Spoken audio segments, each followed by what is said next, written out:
This chapter, well, we're going to read the whole of the book of Genesis. We're going to get through as many chapters next year as we enter into the Hebrew 200 series as is possible. And so everything we're learning here, we're going to utilize it. Please learn it. Then we're going to be actually reviewing it while we're using it next year. So get a foundation. It's like when you start learning something, and relearning it the third and fourth time, it gets in you. You won't forget it for the rest of your life. And then we get you started really going after Hebrew and reading Hebrew.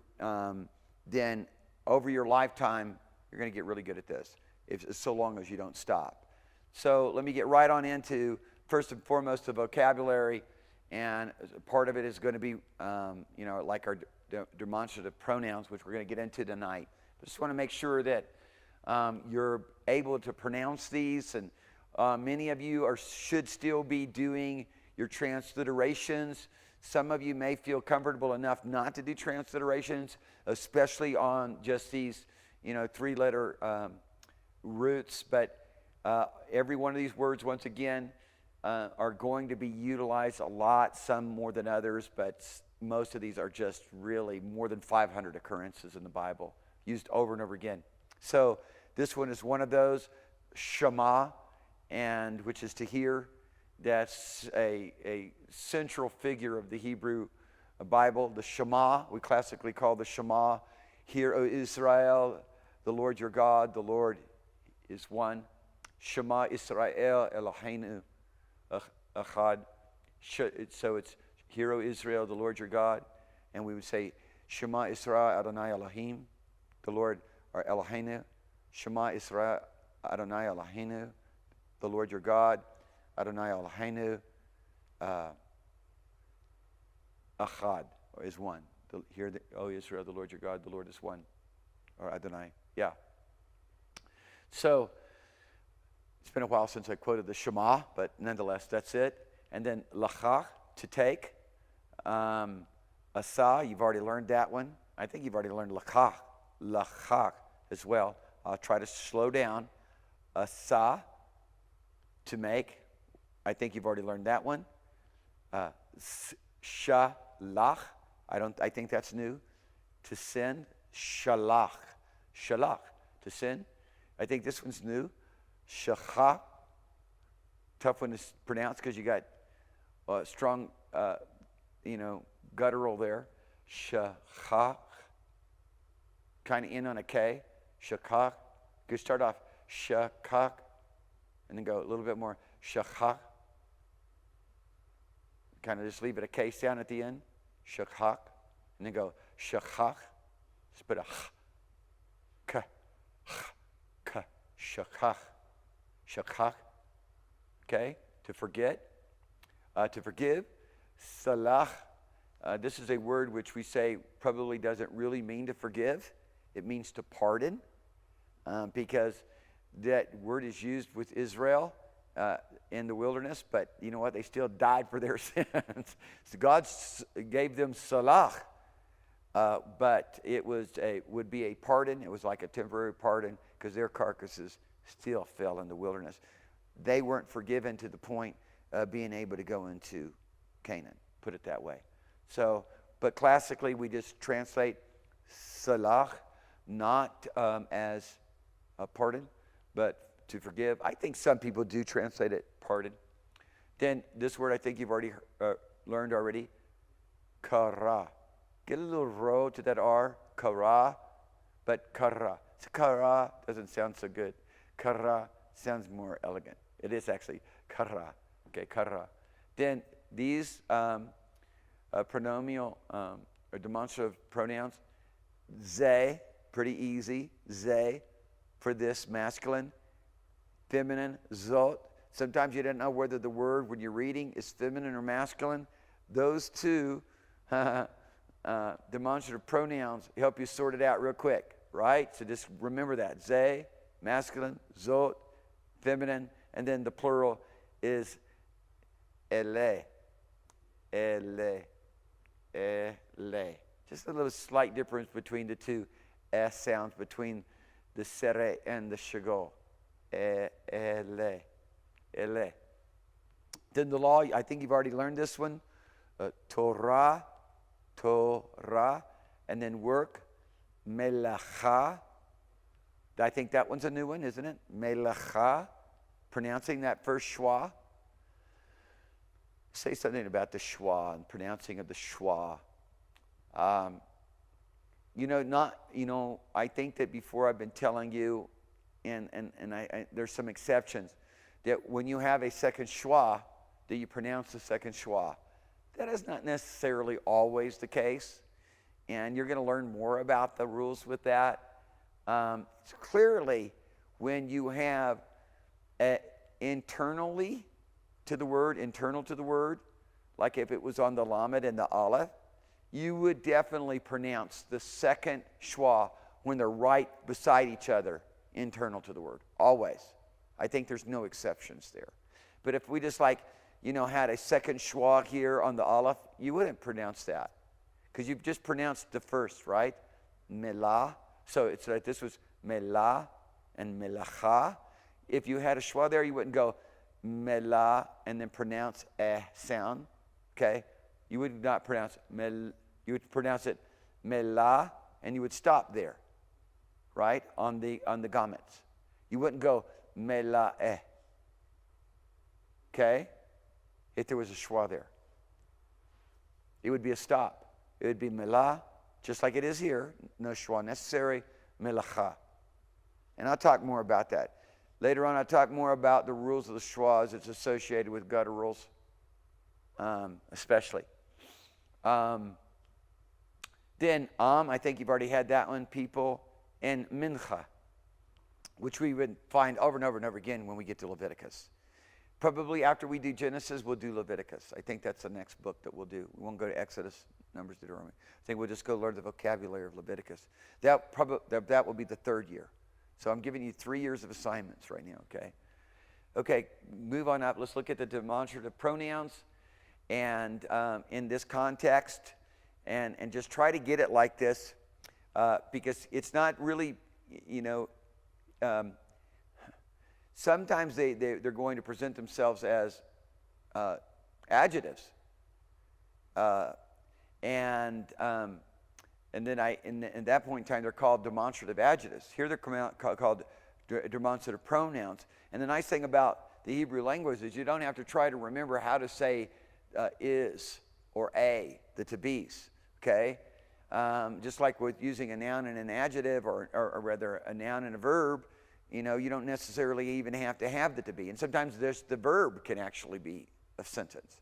So he died, okay? But here we go. So it's ze-ish, masculine ze. This is a man. So if you what I want you to really do is I want you to try to get the sense of what's going on here without the use especially of the definite article. And so just keep your eye on this. I know you've already gone over this, and so you kind of got a feel for what I'm saying. But in these instances, it's very, very, very plain. It's just very straightforward. We're just reading, as it were, just like in the English language. We're not removing the words out of their place. This is a man. We're adding the is a because it's just assumed this is a man.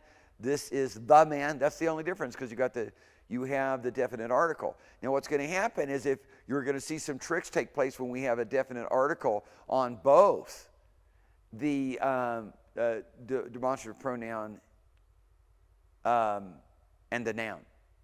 So we'll get to that. So just watch. This is what this is really easy here, but it's important because to get this and then to be aware of the distinction that's going to take place once we start bringing in the definite article in both words. So, zot isha, once again, feminine for this. And so this is a woman. Zot menorah, this is a lamp. Ele sephrim, once again, it's not just going to be, it's the plural, so it's not just safar. It's the plural form. So now, because we got the plural form, we got to bring out Ele, which is both the masculine and the feminine. So it's common. It's the common demonstrative pronoun. It's common plural. Ele Sephrim, these are books. Ele HaSephrim. Now, these are the books. Ele HaSephrim. Forgive me, I pronounced it wrong. HaSephrim.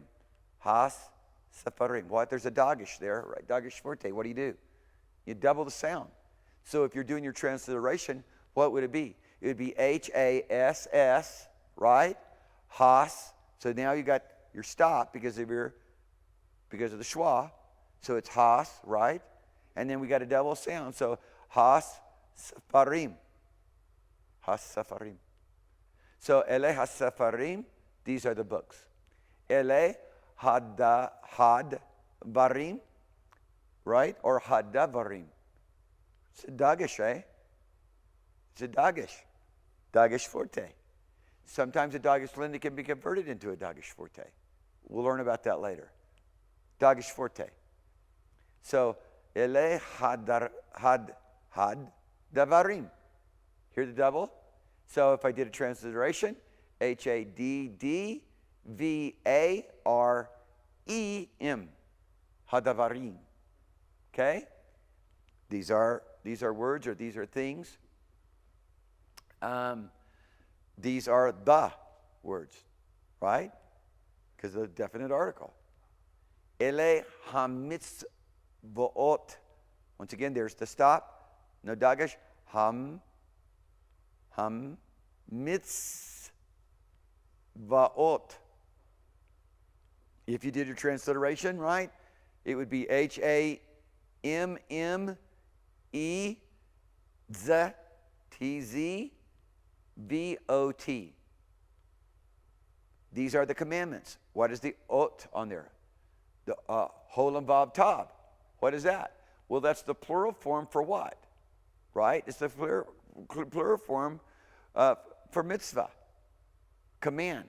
So if we're going to have more than one command, we're going to have to put on the proper plural ending, a masculine plural or feminine plural ending, masculine plural endings, herek yod mem, feminine plural endings, holam vav tav. Okay? Ele ha-mitzvahot. These are the commandments. Okay? Going up. Now, now let's start making it a little bit more complicated. Okay? Ze yeled. Now that's already a word. I'm not going to spend any much time on it, but you know the accents on the first syllable because of the little arrow pointed there. This is, just as you've already learned, this is a boy. But now when you put the demonstrative, especially when you put the demonstrative pronoun in the second, after the verb, after the noun, and you have a definite article on it, suddenly it functions as an adjective. Okay? So it's the boy this. We never say the boy this. So what do we say? This boy. We don't ever say the boy this. But when it's in the context of a full sentence, now you can easily get confused. Because we're going to put it in context of a full sentence. Now we're going to, the boy this what? Okay? So we've got to understand in the simplest form, you know, see the dog. Dog has spots. The spotted dog's name Spot. So we got to break it down once again into the very smallest components of what we're going to have to associate with each other. This boy versus this is a boy. Hopefully you're really appreciating this. Do it, appreciate it now so you don't have to try to figure it out later in a sentence and pull your hair out. Okay, I try to go slow here. Hayeled, hakatan, hazeh. We know something interesting is happening here. Let me tell you the best way to do this. Read it backwards. Okay? And if you do, this little boy. When you have a definite article on every word that is associated with each other, this phrase, the best way to do it is just read it backwards. Because it is perfect. This little boy.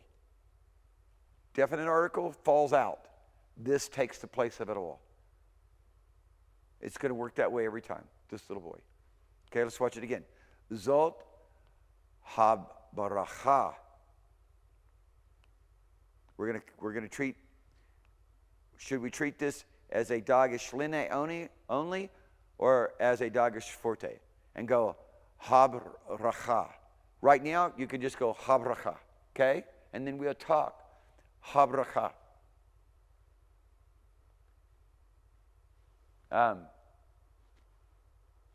We'll talk about the conversion of dagesh line to dagesh forte later. Zot ha-baracha. It's like, well, I'm not going to go into that. This is a blessing, or this is the blessing, forgive me. Just read it just like it presents itself, okay? Because there's only a definite article on the noun. This is this is the blessing.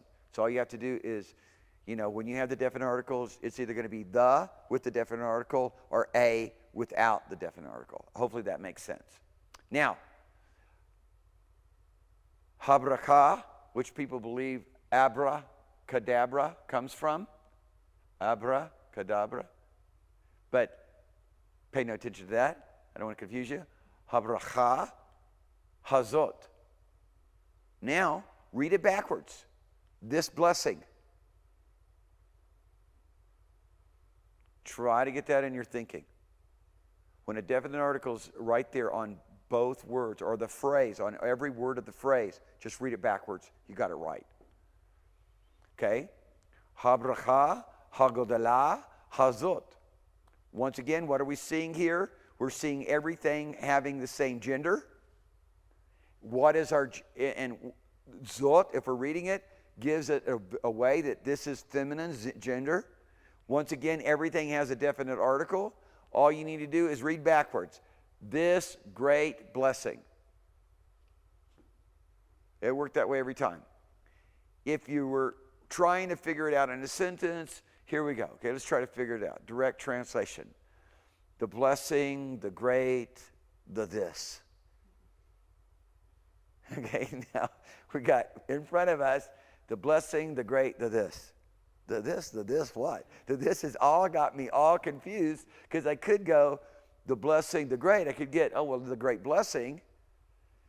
And then hopefully it would just kind of fall out, this the great blessing. Well, then you would be translating it wrong. This great blessing. You don't need to use the. It would be a long ways to get at just reading it backwards. Got to have little tricks here and there, right, on everything, math and languages. Ele hasosim. Plural forms for both. Okay? Once again, these are horses. These are the horses, right? Hasuzim ha'ele. There it is. Read it backwards. These horses. Hasusim ha'vafim. Forgive me. Hasusim ha'ofim. And you would translate it ha'ofim. But I've always heard it ha'ofim, but so we could go as it sounds. Hasusim ha'ofim ha'ele. Just read it backwards. These beautiful horses. Or forgive me, these beautiful horses. Yeah, sorry to say those beautiful horses. These beautiful horses. Ele ha-mitzvot. Ele ha-mitzvot. And now, if I said it a little bit differently, I'd go ha-mitzvot. Instead of making the O sound kind of buried between the vav and the top. Ele ha-mitzvot. Once again, it's just reading it normally. These are the commandments. Ha-mitzvot, ha-ele, there's our two. Read it backwards. These commandments. Literally, the commandments the these. Or the commandments these. Well, if you look at it, the commandments these, what's the worst mistake that you can make? These the commandments. These the commandments is not too bad of a mistake. And these the commandments, you think about it for a while, you go, well, you know what? You don't really need the there. These commandments. Or you can just remember the easiest way to get at it is when you see it in this form. Read it backwards. Ha-mitzvot, ha-tovot, ha-ele. Ha-mitzvot, ha-tovot, ha-ele. Feminine, plural. It's both common for masculine and feminine. Read it backwards. These good commandments. Okay? Scroll up a little bit. So, thus the demonstrative adjectives, hazot, hazeh, ha'ele, always follows the noun and are used with, always follow the noun and are used with nouns. Notice, definite article. We're not saying the demonstrative pronouns by themselves. We're saying with a definite article, always follow the noun and are used with the noun, and they're used with the noun as an adjective. Right. This is a great difference between, there's a great difference between ze hayeled, and this is why I put this in. And I know this is just in your book. I just copied it right out of your book. But this is the main point of this, of chapter 15 and of this lecture. So you want to get this. There's a great difference between ze hayeled, which is a complete sentence and means this is the boy, and hayeled hazeh, which is not a sentence and simply means this boy. You say, well, why can't you say it a different way? Because you can't. Because if you said it a different way, if you said hazeh, hayeled, it would be wrong. You wouldn't, it just isn't going to work that way. Okay, so in the first example, ze is a pronoun. In the second example, it's an adjective, as I've already prepped you. Okay? It's where a demonstrative pronoun actually then becomes, I guess it would be referred to as a demonstrative adjective.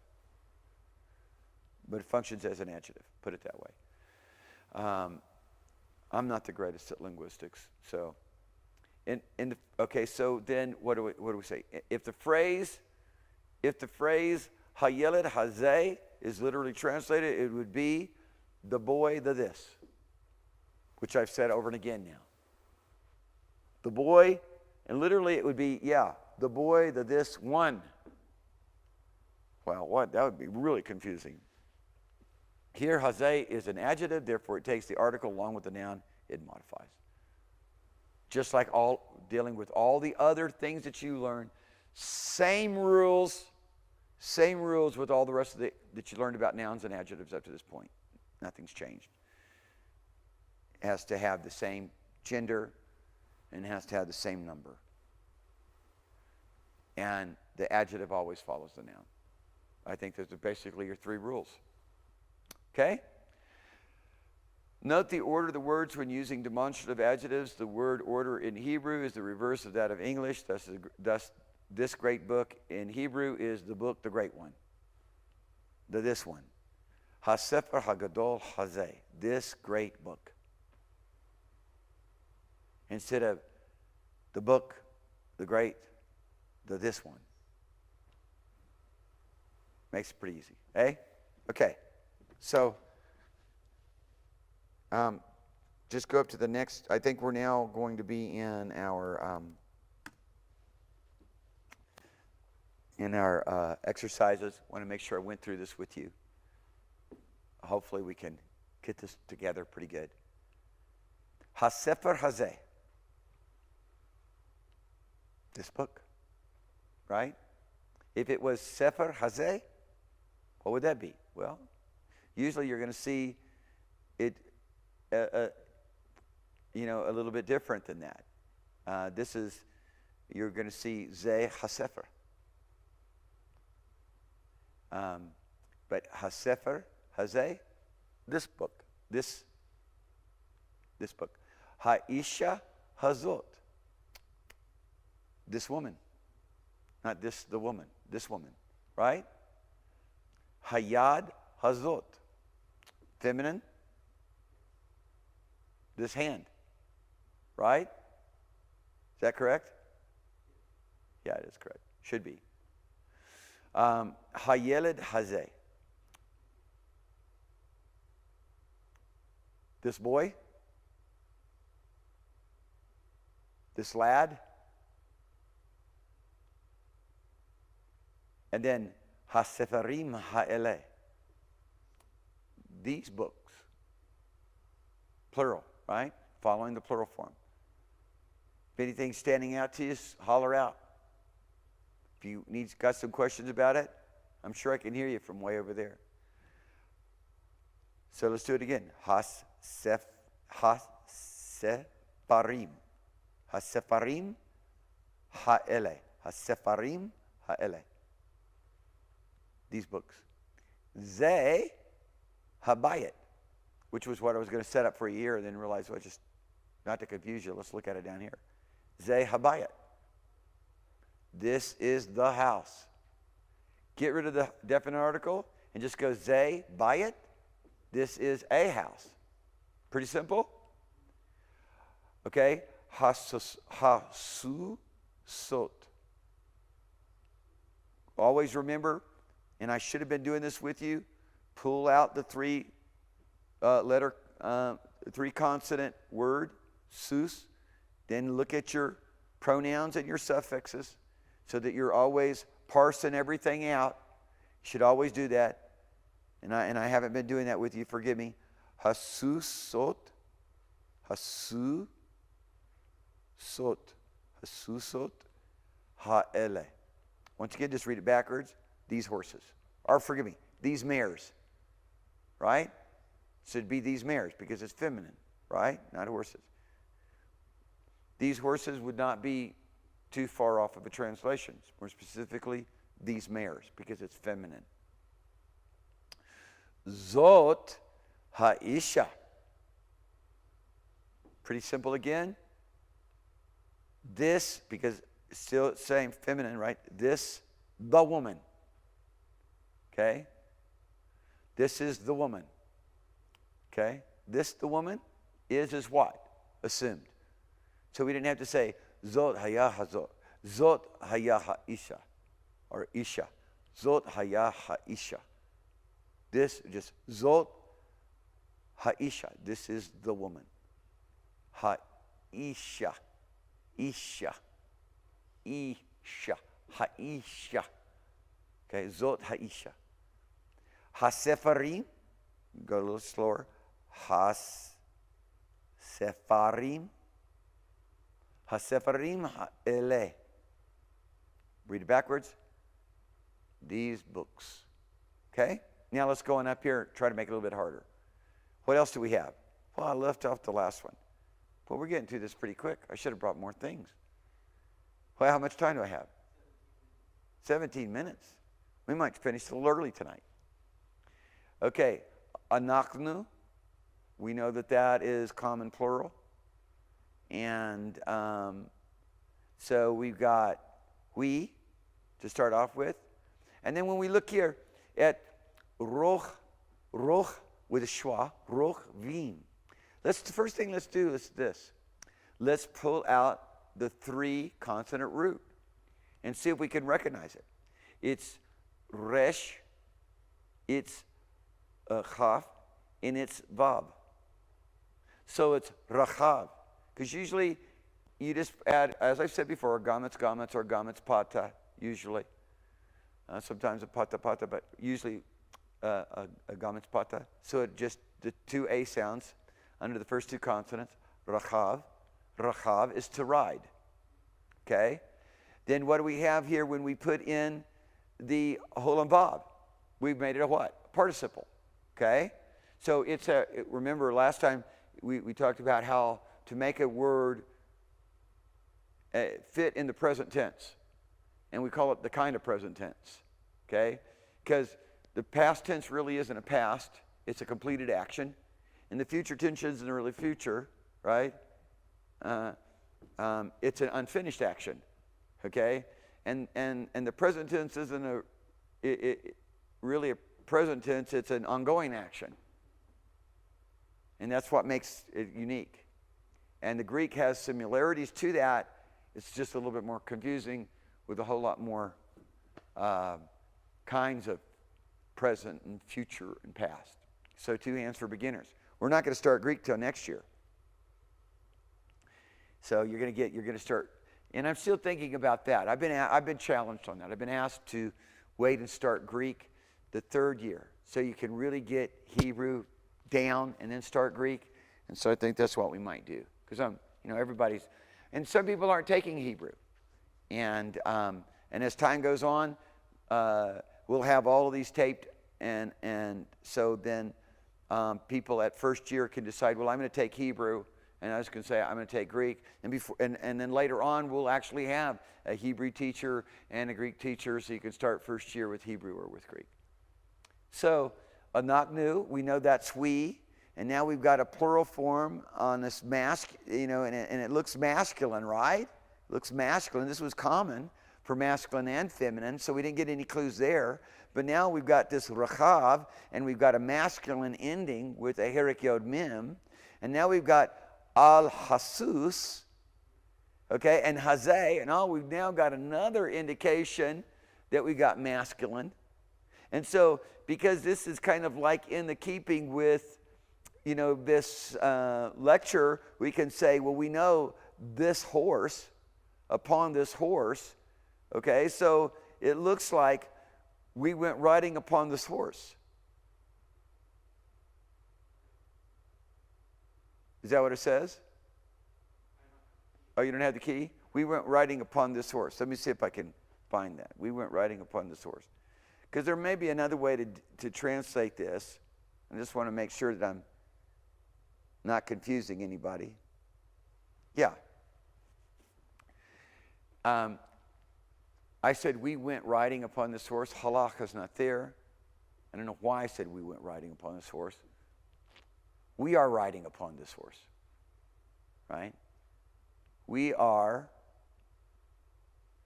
okay, because we know we've got a plural here. We are riding upon this horse. So I don't know why I made it. Oh, I know what I did. I did a haptelaton. My eye went down to halak in the second sentence. Okay? It's got to be a haptelaton for you. And those are kind of it's a theory for how certain mistakes are made in the Bible, repetitions. The eye of the scribe. Okay? So let's look at this one. Halach, now we're going somewhere, okay? Halach, to go.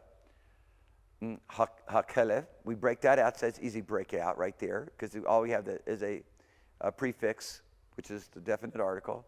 Kelev, we know what kelev is. Kick it around for a while. Kelev, okay? The dog, okay? Min habayat el hakerim. So, Michelle, slow it down. Halach, hakelev, min with a megif, which ties the min to the habayat, okay? And later on, you're going to see how to tie them better so that you pronounce it together. Min habayat. You don't go min habayat. It's supposed to be min habayat. Okay? So it doesn't really sound that different anyways. Okay? Halach, in this particular instance. Halach hakelev min habayat. El and megif once again. So ilha. So it's ilha, not ilha by. So it's ilha. It's ilha. Ilha karim. Say ilha karim. So it's not El HaKarim, it's El HaKarim. We're just pronouncing it together, El HaKarim. And that's why you see the arrow right there over the cough. See that? Kind of like makes it's a little bit different than what you would get out of a schwa. Just helps you understand where that accent should be, because there shouldn't be a schwa there. You wouldn't be able. If there was a schwa there, you wouldn't be pronouncing vineyard properly. Karim, right? But because you're supposed to pronounce the ha with the L indicated by the mega. And I haven't gone over that before with you. And I just kind of broke it all out for you trying to make it real simple with your transliteration. So now you know. Minha and Ilha. And then that's why you have the arrow in both cases. So you know that that's where the next syllable is. Okay? So it's minhabayit, right? Hear the accent there? That's where the accent is. Minhabayit. Minhabayit. Minhabayit. Ilha karib. Okay, so that's pretty simple. The dog went, or the dog goes, or the dog went from the, and that's the best way I think to do it. The dog goes, or the dog walked, okay? Because halak, if you were just going to go on your vocabulary, halak is what? Walk. So you just probably be best for me to say, the dog walked from the house to the vineyard. Or the gloss would be, or what we could call a gloss, actually walk is a gloss for halak. Halak. Listen to me. Halak. So it would be went. Okay, so the dog went from the house to the vineyard. Wouldn't be what we're trying to learn right now. We would want to be more specific. The dog walked from the house to the vineyard. Look, I don't think you can do a better thing than spend time going to each exercise. If you want to do the best kind of reviews that you can do is in each exercise, just go back and really utilize these sentences. Because in the utilization of these sentences, it is the simplest type of reading that you're going to ever be able to find anywhere. Mansour gives it to you in such a way where with your key, you're going to get good at this. You're going to get familiar with it. It's going to really help you feel more confident when, boom, you're just set down into the context of the Bible. Okay? Here we go. Ele ha-parot. Okay, so there are a couple things that we know right off. We've got a plural form. Here we've got we want to break out our prefix and our suffixes. And so this should be para, right? Because parot, para. Pretty sure we're talking about some cows. I'll figure it out here as we go along. Ele haparot hin. Once again, that's a they, right? That's the third person. And what is it? Feminine. That N gives us a feminine. Now we really realize we're over here in feminine territory. We got a holam vav tav. We got a hey seri nun. All this is helping us understand we are definitely in feminine territory. And then yotzot. There we go again. And then let's break out our three-letter consonant to start off with, because you want to learn how to parse everything. Get yourself on track. And these are easy parses. Yod, the Sadeh Aleph, Yatsa. Put your gammets, pata, Yatsa. Okay? And then we got Minha Sadeh. You don't get much help here with the arrow, but Minha Sadeh Hazeh. Okay, so we look here and we say, well, this is kind of really in keeping with what we've already been learning. The Hasadeh, especially when you look at the Hasadeh, Hazeh. And from your vocabulary, Sadeh is field. So we know that this is this field, from this field. So these, whatever this is, okay, they, okay, went out because this is, I'm not went out, but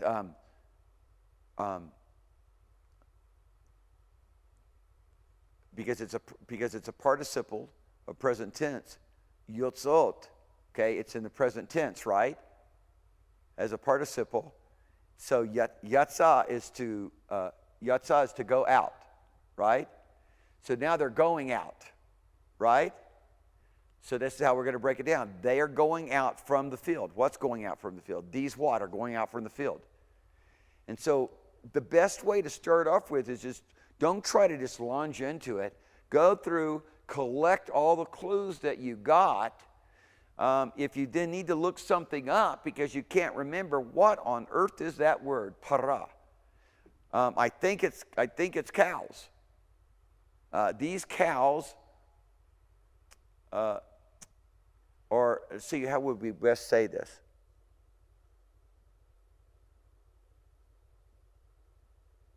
Let's just translate it like it is.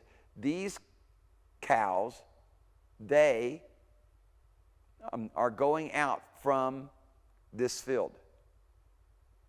So now we can work on our translation here, and the hen makes it kind of difficult. The hen kind of throws a little twist in there because you want to translate they. So they are going out from this field.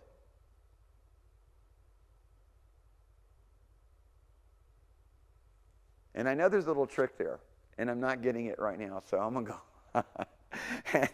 My brain is shut down, people. These are the cows. That's it. Because of the hen, these are the cows that are going out from the field.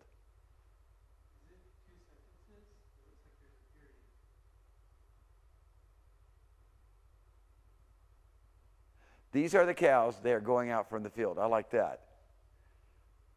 And yeah, these are the cows, they're going out from the field. They are going out from the field. I didn't even see the period. And I think that's a better translation than what's over here.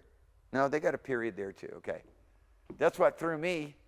I should have just looked to start off with, and I could have seemed to be smarter. How much time do I have? Okay, so the period. You know, if I would have only done my homework and, refreshed everything, I would have looked a whole lot smarter. But hopefully you gained something from my problems too, okay? And emphasize the period. These are the cows. They are going out from the field. From this field, rather. They're going out from this field. Specifically this, not the. That would be wrong. From this field, okay?